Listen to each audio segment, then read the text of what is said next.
They are the most unforgivable kind of crashes. Survivors are rare, too rare.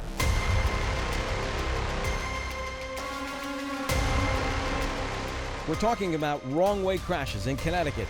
Drivers going the opposite way on off-ramps.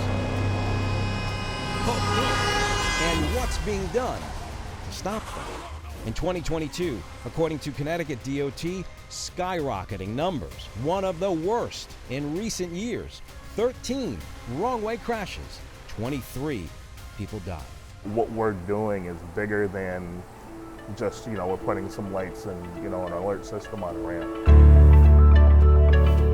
Britton Wilson, he's just so proud of the work he does.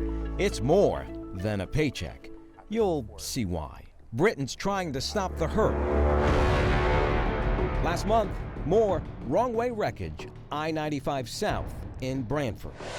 October 2023, another one taking us to I-84 in Farmington. You get the idea. In fact, for all of 2023, DOT says 7 people lost their life in 5 wrong-way crashes. Look for the signs. Be sure you're going the right way. The DOT trying to educate you about the dangers of not paying attention. And they tell us in almost every wrong-way crash, the driver impaired by alcohol. But there's a plan underway right now to alert you. High-tech equipment being installed on ramps. A few days ago, News 8 in New London has one of these fancy warning systems being installed, tested, triple-checked, because yes, lives are at stake. We have the red wrong-way signs on all of our ramps, but this new technology, those red signs are actually outfitted with red LED lights, and the white letters that say wrong way are actually back illuminated to make them a little bit more visible. Come this way, we're at one of the locations that has the special technology. If you were going this way, up the off-ramp, there's a trigger inside a camera that goes off. It notifies DOT. Also, state police are alerted. They then scramble a trooper and try and get to you as soon as possible. And Prospect Street? We were given a rare, behind-the-scenes look at the DOT Transportation Control Center. Normally, no cameras are allowed here. This is the heartbeat of traffic, accidents, road conditions. Someone is always watching, listening 24 hours a day. And if you go the wrong way, that emergency notification on the new wrong-way technology, it comes right here. Here's a look at the wrong-way work going on. More than 200 ramps targeted. 27 currently have wrong-way systems. DOT hopes to do another 90 by the end of the year, bringing the total to more than 100 ramps by the end of 2024. Are you happy with the progress? Do you wish it was faster? What do you think? We certainly wish it was faster. Sergeant Christine Geltima with the Connecticut State Police says if you see someone going the wrong way, call 911 immediately. And if you find yourself going the wrong way, pull over to a safe location as soon as possible, as soon as they realize that.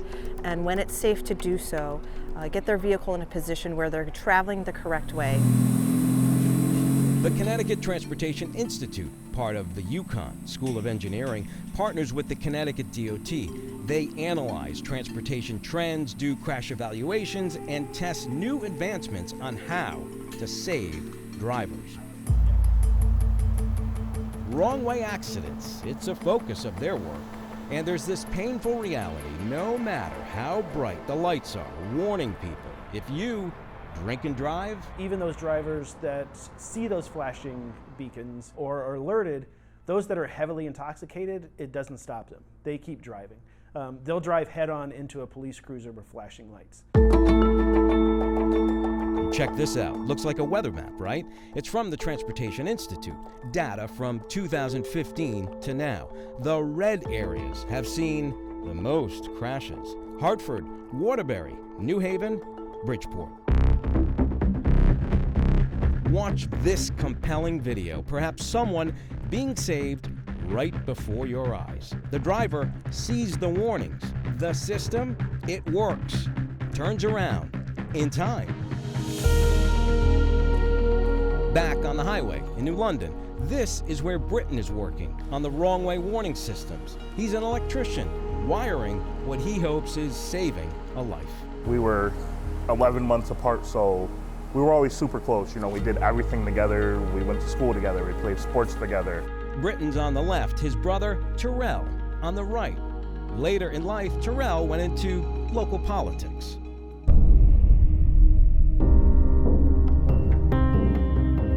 Then, on April 17, 2016, Britton and his whole family told there had been some kind of an accident involving a Terrell Wilson. Britton praying they didn't mean his big brother. Back in 2016, there was an accident. My brother was coming home early morning hours and was struck by a wrong-way driver down in Milford on 95.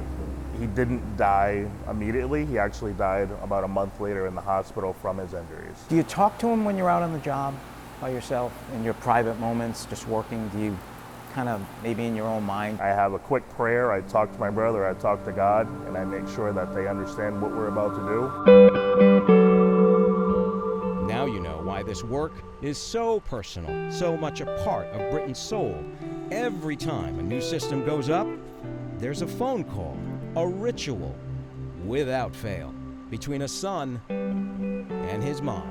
I can call her and say, hey, we got another ramp up, or we have another location where we stopped the wrong way accident, and just to see the joy and kind of make her happy.